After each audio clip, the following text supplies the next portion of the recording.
1.3 Relationship of project, program, portfolio and operations management. You will often find in smaller companies in particular, many projects are managed virtually in isolation. The project managers would most likely discuss common dependencies and resourcing, but little more than that. Even though some elements of these projects could be combined and managed more efficiently, that path just isn't followed.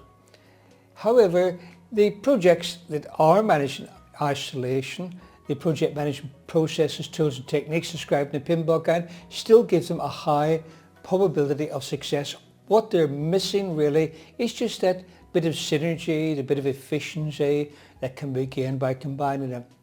But as the organisations grow larger, they begin to see that there are benefits to be gained by grouping projects and other related pieces of work together. For example, they can be managed in a coordinated way. Resources can be balanced between the different projects. There can be better communications across projects and clearer oversight by senior management on the whole landscape of projects and how they're progressing.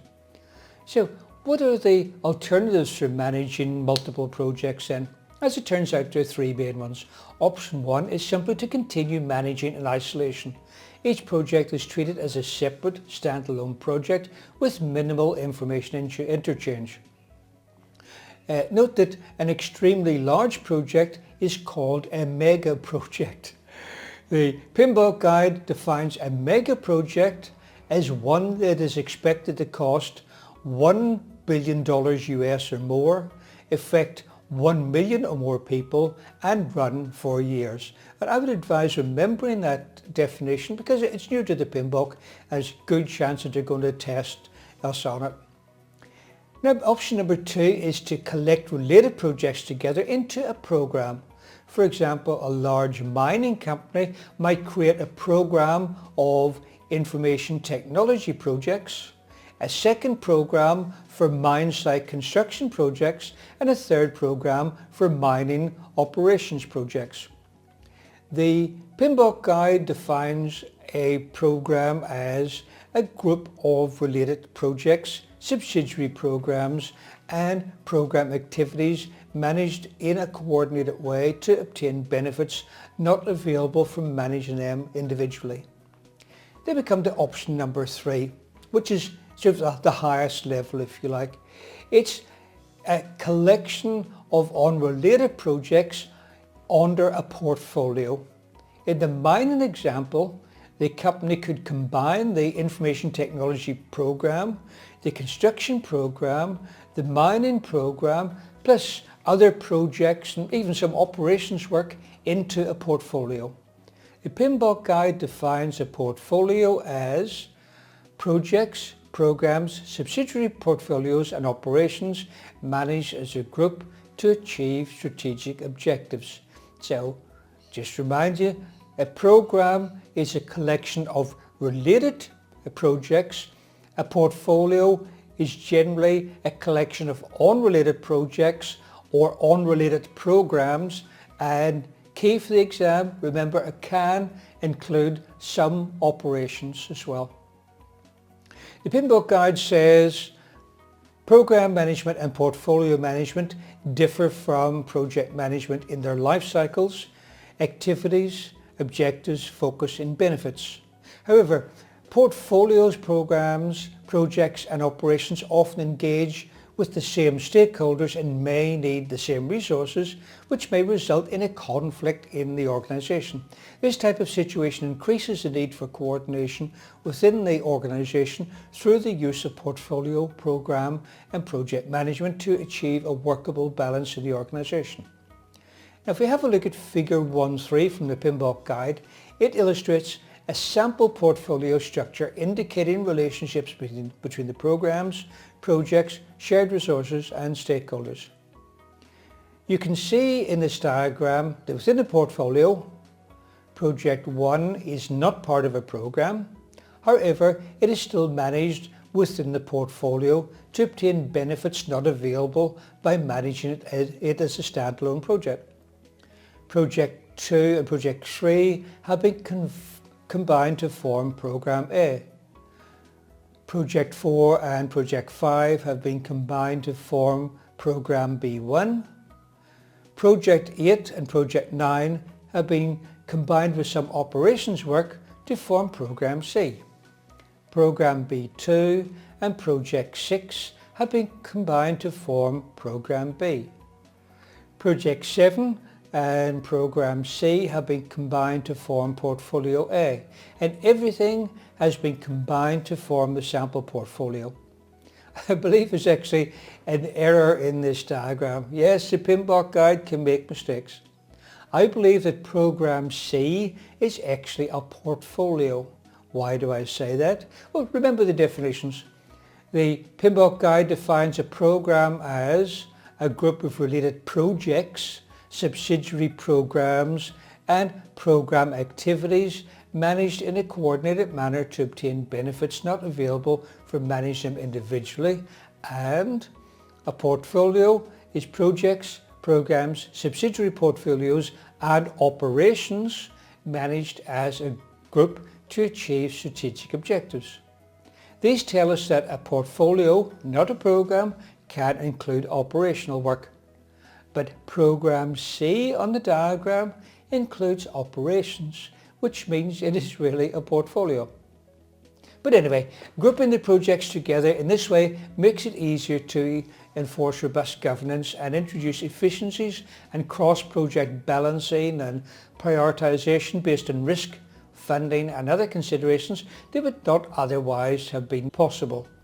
But this structure gives us the big picture view, looking at project, program and portfolio management from an organizational perspective. Program and project management focuses on doing programs and projects the right way, and portfolio management focuses on doing the right programs and projects. And that could be an examination question too. Program management. This is defined as the application of knowledge, skills and principles to a program to achieve the program objectives and to obtain benefits and control not available by managing program components individually. The PMP guide says on page 14, a program component refers to projects and other programs within a program.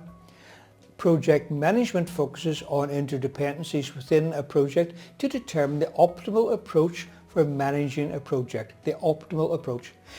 Program management focuses on the interdependencies between projects and between projects and program level to determine the optimal approach for managing them. Actions related to these program and project level interdependencies may include aligning with your organizational or strategic direction that affects program and project goals and objectives, allocating the program scope into program components, managing interdependencies among the components of the program to best serve the program. That's moving around funding, balancing out the human resources between the projects, trying to control the interdependencies between them, maybe moving projects around so that there's less focus on some interdependencies. Managing project risks that may impact multiple projects in the program, and that can be a big saving if you have a number of projects facing the same fairly major risk, but it's too expensive to deal with for a single project, and you realize, hey, we can deal with this risk for all of these projects. Now it's worthwhile going ahead with it. Resolving constraints and conflicts that affect multiple projects within a program. And as we'll cover later, a constraint is anything that reduces your ability to manage the project. Resolving issues between component projects and the program level. Managing change requests within a shared governance framework. Allocating budgets across multiple projects within the program, which gives you an enormous amount of control, and assuring benefits realized from the program and component projects. So you still have to be able to identify the expected benefits at the start and then check at the end or sometime after the project is finished to make sure those benefits were actually achieved. An example of a program is the development of a new online training course, the development of a web-based learning management system to host and manage the course, and the development of back-end financial systems to manage payment and financial accounting for the course. Portfolio management. A portfolio is defined as projects, programs, subsidiary portfolios and operations managed as a group to achieve strategic objectives. The PMP guide says on page 15 that portfolio management is defined as the centralized management of one or more portfolios to achieve strategic objectives. The programs or projects of the portfolio may not necessarily be interdependent or directly related. The aim of portfolio management is to guide organizational investment decisions, select the optimal mix of programs and projects to meet strategic objectives, provide decision-making transparency, prioritize team and physical resource allocation, increase the likelihood of realizing the desired return on investment, centralize the management of the aggregate risk profile of all components, and the aggregate means just combined together or added up together.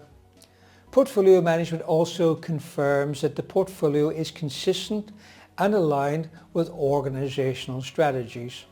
And sometimes it's possible to have a project in your organization, perhaps a small one or a bit of work that doesn't actually align with your strategy, and so it's something you shouldn't be doing. And being in isolation, it can be missed out, but once you get it into a portfolio and you have people looking at the entire portfolio, it is much easier to spot something like that and basically to weed it out. Maximizing the value of the portfolio requires careful examination of the components that comprise the portfolio. And as you remember, the components are the project, bits of operation work, subsidiary projects and programs and other portfolios. So a whole mix. But the component could be any one of those.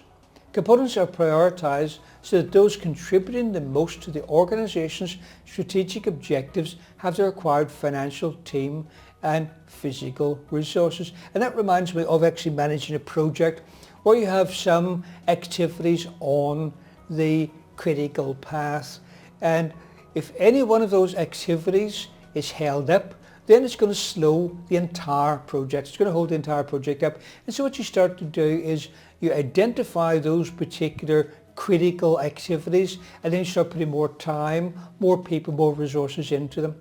And so now we're taking that up to the portfolio level. Instead of looking at individual activities, you're looking at maybe programs, other portfolios, pieces of work, subsidiary projects rather, and then seeing which ones are contributing the greatest, or alternatively, which ones are holding the company back the most, and you can start putting a lot more resources into those. For example, an infrastructure organization that has a strategic objective of maximizing returns on investments may put together a portfolio that includes a mix of projects in oil and gas, power, water, roads, rail and airports. From this mix, the organization may choose to manage related projects as one portfolio. All of the power projects may be grouped under a power portfolio. Similarly, all the water projects grouped under the water portfolio. However, when the organization has projects in designing and constructing a power plant and then operates the power plant to generate energy, these related projects can be grouped in one program. The power program and similar water program become integral components of the portfolio of the infrastructure organization. 4. Operations management. You will find this on page 16 of the PMP guide. And this is an area that is really outside the scope of formal project management as described in the PMP guide. Operations management is concerned with the ongoing production of goods and or service. It's the business as usual. It ensures that business operations continue efficiently by using the optimal resources needed to meet customer demands. It's concerned with managing processes that transform inputs, for example, materials, components, energy and labour, into outputs, e.g. products, goods and or services. Number 5, operations and project management. Changes in business or organisational operations may be the focus of a project, specifically when there are substantial changes to business operations as a result of a new product or service delivery. Ongoing operations are outside of the scope of a project. However, there are intersecting points where the two areas cross. Projects can intersect with operations at various points during the product life cycle, such as when developing a new product, upgrading a product or expanding outputs, when improving operations or the product development process, or at the end of the project life cycle and at each closeout phase. At each point, deliverables and knowledge are transferred between the project and operations for implementation of the delivered work.